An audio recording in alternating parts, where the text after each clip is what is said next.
You found the podcast, Go Beyond the Brief, where we take a deep dive into the societal currents shaping our lives. Together, we'll explore the often unseen forces at play. We'll examine the research, dissect the data, and most importantly, if you're seeking to understand what's shaping our society, this is the place. Imagine pouring your heart into an artistic dream, dedicating years, only to find your career, well, allegedly held hostage, caught in a web of coercion and fear. It's a tough scenario to even think about. Yeah. And today we're diving into a legal document that really brings this kind of chilling situation to life. That's right. We're looking closely at a detailed legal complaint. It was filed in Los Angeles Superior Court, June 13th, 2025. Filed by actor and screenwriter Dixon. Exactly. And it levels some very, very serious allegations against media mogul Tyler Perry and also his companies, TPS Production Services and Action, LLC. So our mission for this deep dive is to unpack the timeline of these alleged events. We want to get into the specific accusations, sexual harassment, assault, retaliation, and really look at the complex power dynamics described in the complaint. Yeah, the goal is for you, the listener, to understand the full scope of what's being claimed here, straight from the source material itself. Okay, so let's set the stage. It's really crucial, I think, to understand Tyler Perry's stature here. Absolutely. He's this incredibly powerful, self-made figure, rose against the odds, hugely influential in entertainment. The complaint itself points this out, his net worth, over $1.36 billion, owning his own massive film studio. Right. And his success story, which was once seen as, a symbol of perseverance, is now framed in this complaint as something else. A cautionary tale. Precisely. A tale of, as the complaint puts it, unchecked power, wealth, and influence. And this is where it gets really disturbing right from the start. The legal complaint draws these direct, pretty explicit comparisons. Yeah, comparing Perry's alleged conduct to other really prominent figures accused of exploitation. Names you'll recognize. Harvey Weinstein, Bill Cosby, R. Kelly, Sean P. Diddy Combs, Kevin Spacey, Roger Ailes. I mean, that's a heavy list. It is. And the document basically states that Perry's success allegedly led him to believe that, well, money and influence can get him whatever he wants. Which then allegedly morphed into this idea that he could get whomever he wants. Exactly. And that comparison right at the beginning, it really frames the alleged power imbalance we're going to be talking about. Yeah, it does. And what's also striking is how the complaint describes Perry's alleged ideal relationship dynamic. It paints this picture, supposedly devoid of mutual consent or emotional reciprocity. It claims he sought a one-sided coercive dynamic, looking for a male sexual partner who'd be, like, loyal but emotionally detached. Someone he could provide for, and importantly, someone who would remain silent. There's even a direct quote in the complaint attributed to Perry. Which one? "Whoever ends up with me is going to be a happy motherfucker." It really underscores that alleged sense of entitlement and, control. And that alleged quote, it sort of sets up this pattern that seems to run through the whole complaint, doesn't it? It does. Perry allegedly offering these potentially career-defining opportunities, drawing people in. And then, according to the document, leveraging that influence for what it calls quid pro quo sexual compromise. Right. It even details this alleged threat that Perry would easily kill off a character if an actor didn't indulge his alleged sexual demands. Using their career, their character as a weapon. That's a chilling claim. It really is. And this brings us to the initial spark, the very beginning of the alleged relationship between Perry and Dixon. September 2019, Perry's big studio opening party in Atlanta. Yeah, Dixon was actually working there as event staff, and Perry allegedly singled him out, asked about his acting dreams. The complaint says, on the last day of the party, Perry insisted they exchange phone numbers. Dixon, wanting to be an actor and writer, later sent Perry some Halloween costume photos. And that's when Perry allegedly texted, "Your cowboy needs a sugar daddy." Dixon tried to deflect, said he was just missing costume parts, but Perry allegedly pushed back. Asking what's true. Cowboy needs a sugar daddy. Yeah. The complaint suggests this was an early, unmistakable sign of Perry's alleged intentions. And then came the big offer. Perry allegedly texted Dixon, saying he would love to find plaintiff a job and change plaintiff's life. Offering him the role of Dale in the series Ruthless. So the alleged psychological pressure, it seems, started almost right away. Okay, so fast forward just a few months to January 2020. Right. The complaint describes Perry allegedly trying to foster what it calls extreme dependence. How so? Well, things like buying Dixon a new car because Perry apparently hated Dixon's Jeep. And his demands for attention allegedly escalated frequent texts, calls. There's that specific text mentioned from New Year's Eve 2019. Yes, where Perry allegedly wrote, "I can't tell you the last time I pumped gas or had good sex. It was before I was rich." The alleged implication being pretty clear there. Extremely clear, according to the complaint, that a sexual relationship was expected. Then the complaint reconstructs what it calls the first alleged physical assault, January 2020, at Perry's home in Douglasville. Dixon was invited over. Perry allegedly offered him alcoholic drinks and then allegedly coerced him into staying overnight because he was too intoxicated to drive. Okay. And what allegedly happened next? The narrative continues with Perry allegedly slipping into the guest bed where Dixon was sleeping, rubbing his inner thigh in a, quote, highly sexual and suggestive manner. Dixon was reportedly shocked, jumped out of bed. Yes, and stated he wasn't that sexual. But Perry allegedly ignored this, asked Dixon to turn around so he could see him naked in his underwear, commenting on how beautiful Dixon's body was. Wow. And the alleged pressure didn't stop after that night. Not according to the complaint. Following this incident, Perry allegedly sent texts suggesting Dixon needed to, quote, get past that block in his mind soon. To allow someone to make love to you. Right. The complaint claims this implied Perry wanted Dixon to overcome his resistance to a sexual relationship specifically with him. Okay, so the alleged control then seems to escalate significantly with the show The Oval. It does. Perry allegedly offered Dixon a role, but then insisted Dixon quit his other job at Legendary Events to work exclusively for Perry. And the character Dixon played Dale. Tell us about him. Dale was written as gay, homeless, desperate. He even sleeps with another character just for shelter. And then, importantly, at the end of the season, Dale gets shot 4 times in the chest. That sounds like a pivotal moment both for the character and allegedly for Dixon in real life. It absolutely seems that way. This is where the complaint describes Perry allegedly using Dale's fate as direct leverage. Ow. When Dixon asked about the shooting, Perry reportedly suggested that if Dixon did a good job and kept him happy, Dale could return. He apparently noted Dale was only shot in the chest, not in the head. Clearly implying his job security was tied to their, quote, relationship. Exactly. And Dixon was apparently very aware that other actors who'd allegedly displeased Perry had their characters killed off. Perry had even allegedly stated explicitly he'd kill characters based on loyalty. The pressure must have been immense. And then there's another alleged incident in March 2020. Yes. The complaint describes Perry inviting Dixon to his Atlanta home, asking him directly if he liked it rough in bed, then allegedly physically grabbing and choking Dixon's throat while remarking, "Wow, look how excited you just got. You do like that." Dixon's reaction. Reportedly horrified, shocked, and in a panic. It's an alleged shift from suggestive comments to direct physical coercion. Precisely. Now, when the COVID-19 pandemic hit, filming for The Oval was postponed, but the alleged harassment didn't stop. No. The complaint describes Perry treating Dixon like an on-call pet, demanding immediate responses to texts and calls, expressing jealousy over Dixon's social life. So the pandemic pause didn't provide any relief. Apparently not. It allegedly became an opportunity for Perry to exert more intrusive control. He allegedly discouraged Dixon from seeing his roommate due to COVID fears, encouraging him to move into studio housing. Where Perry would have more control. That's the implication. And during this time, Perry allegedly boasted about manipulating other actors through ruthless retaliation, reminding Dixon that characters die in Season 2 if Perry was displeased. That's chilling. It reportedly led Dixon to start documenting the harassment.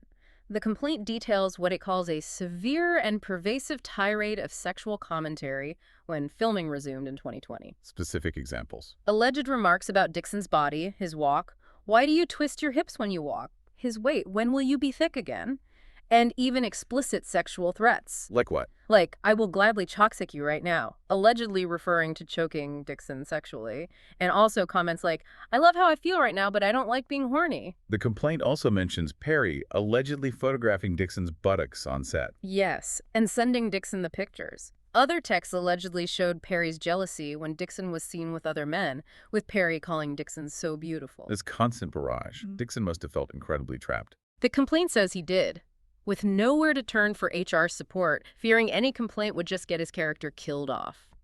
Okay, moving into November 2020, the alleged assaults seem to escalate even further. Yes. On the second-to-last day of filming The Oval, after Dale had seemingly been killed off, Perry allegedly invited Dixon to his trailer for drinks. And there. Perry reportedly asked Dixon directly, "Are you attracted to me?" He allegedly persisted even when Dixon tried to deflect, calling Dixon good-looking and sexy, telling him he was wasting his looks. And this interaction allegedly climaxed how? With Perry allegedly pinning Dixon against the wall and aggressively groping his buttocks, Dixon reportedly felt frozen in horror, just letting his body go cold and limp. Perry's reaction afterwards? He allegedly excused himself by saying he was drunk and asked Dixon to leave. The very next day the complaint stays, Perry acted like nothing happened. No apology. Then there was the cast trip to the Bahamas in October 2020. Right, Perry's private island. Dixon felt he had to go, fearing he'd be erased from the show if he declined. And what allegedly happened there? During a party, Perry allegedly made strong alcoholic drinks, forced Dixon to drink with him, and became bold and sexually aggressive. Including possessive comments. Yes. Allegedly saying he would have burnt the whole island down if anyone else touched Dixon that night, and then, again, allegedly aggressively groping Dixon's buttocks. So the alleged pattern continued, even offset, in a supposedly relaxed environment. Exactly. And all this alleged harassment started taking a significant toll on Dixon's health. Physically and mentally. Both. By December 2020, he was experiencing severe symptoms, acute stress, insomnia, stomach problems, dangerously low cortisol levels. Leading to medication. Yes, prescriptions for Zoloft and other antidepressants.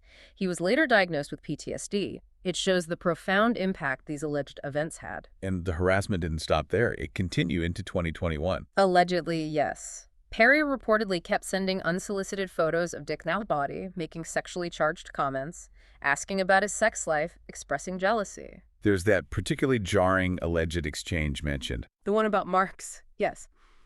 Dixon saying something like, "As long as my face doesn't get messed up, as long as it doesn't leave a mark."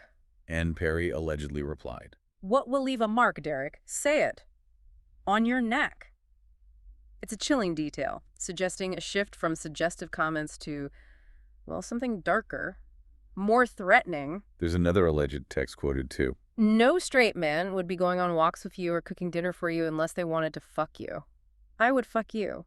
And the tense interaction on set is also described. Yeah, where Perry allegedly lashed out asking if he needed to punch Dixon in the stomach. Dixon apparently interpreted this as frustration over not getting the attention Perry desired. This all seems to build towards what the complaint describes as a terrifying climax on June 4th, 2021. That's right. Perry allegedly invited Dixon to his house, supposedly to discuss a pilot Dixon had written called Losing It. But the conversation allegedly took a different turn. Perry allegedly made several strong drinks for himself and then aggressively started probing Dixon about his sex life. And Then Perry allegedly led Dixon to a guest house, pushed him to use a weight monitor, insisting he do it in only his underwear. Dixon complied. He did, and after that, Perry allegedly asked for a goodnight hug. Okay. And then, according to the complaint, Perry reached out and yanked Dixon's underwear down from behind, and allegedly began to vigorously grab, grope, and play with Dixon's buttocks. Dixon's reaction. He reportedly pleaded, saying things like, "I didn't want to be naked, I didn't want this," but Perry allegedly grabbed his arm, told him to relax, and just let it happen. That's a profoundly disturbing alleged incident. Just horrific. Dixon reportedly feared he might soon be raped, felt trapped, outnumbered, given Perry's size and the alleged presence of armed security. How did he get away? He eventually escaped by asking for food. That prompted Perry to order a pizza.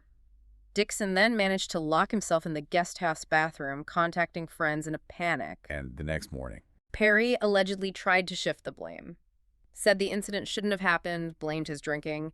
Dixon was left feeling, quote, unspeakable horror. So in the aftermath of that alleged assault, what happened? The complaint details Perry's alleged immediate attempts to, quote, rectify his misconduct. How? By taking responsibility. Not according to Dixon, by allegedly blaming things like testosterone supplements, offering a yacht trip, and promising again to produce Dixon's pilot, Losing It. Dixon saw these as attempts to silence him. That's how he perceived it, yes. Yeah. As a cover-up. Did he go on the yacht trip? No, he refused, which led to about 5 months of silence from Perry. During that time, Dixon started intensive therapy, PTSD, depression, anxiety. But then Perry's team reached out again. Yes, what the complaint calls Perry's fixers. They allegedly contacted Dixon with a really compelling offer. Which was? His character, Dale, would return to the Oval, Not only returned, but with a significant raise from $10,000 an episode up to $16,000, potentially $19,000 later. And the pilot, losing it? That promise was reaffirmed. Production for up to $1 million. So it wasn't just a job offer. It was allegedly this very sophisticated silencing tactic, wrapped up nicely. Was there a condition attached? A very specific one, allegedly. Dixon was explicitly forbidden from discussing his raise with any other actors. So he accepted. The document calls it an extremely difficult decision. He felt pressured, feared losing his livelihood, but also still hoped for his career. He accepted, but apparently put safeguards in place. Did the promise about losing it ever materialize? This is where it gets complicated. Dixon returned to the Oval set in November 2021. He actually suffered a panic attack seeing Perry again after the alleged June assault. Understandable.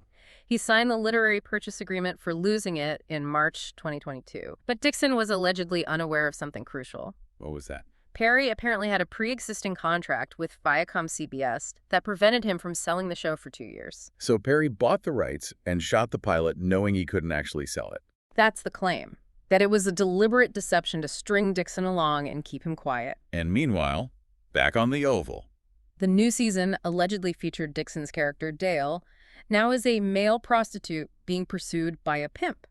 The complaint notes eerie similarities to Perry's alleged pursuit of Dixon. Even using lines from their private conversations. Allegedly, yes. Incorporating direct lines into the script. And did Perry ever address the June 2021 incident again? Yes. In an alleged phone call in April 2022, he apparently blamed Dixon, called it a misunderstanding, and said Dixon needed to say no stronger. Blaming the victim. That's how it's presented.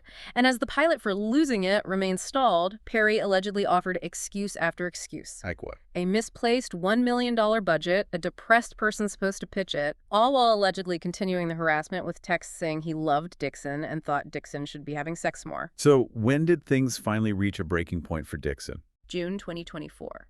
He realized, according to the complaint, that Perry never intended to help his career, only to silence him and prevent exposure of his dark side. Was there a catalyst for this realization? It seems so. A social media video posted by another actor, Christian Keyes, in December 2023. Keyes detailed similar abuse by an anonymous Black Hollywood billionaire. Dixon believed Keyes was talking about Perry. Yes, and seeing that allegedly strengthened his resolve to speak out himself. So he took action. He took what the complaint calls a heroic step. He reported the alleged sexual harassment to the EEOC, the Equal Employment Opportunity Commission. The Federal Agency for Workplace Discrimination? Exactly.